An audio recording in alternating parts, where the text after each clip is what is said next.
خب امروز اومدم براتون تو دل طبیعت یه موتور برقی رو براتون تست بکنم که مخصوص طبیعت گردان. موتور برقی که هم سبکه و هم قابل حمله و میتونید هر جایی که دلتون خواست ببریدش و با یه دونه از این 4 لیتریا میتونید تا یک روز کامل ازش استفاده کنید.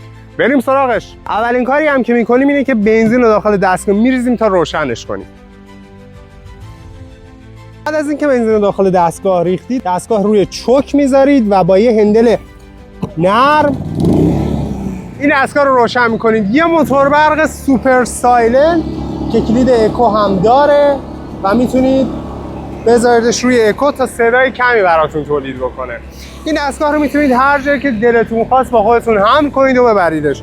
سبک، قابل حمله و استایل کیفی هم داره. به خاطر همین حتی میتونید روی صندلی شاگرد یا حتی توی صندوق عقب ماشینتون هم بذارید. جهت استعلام قیمتش هم فقط کافیه که عدد 4 رو برای ما ارسال بکنید.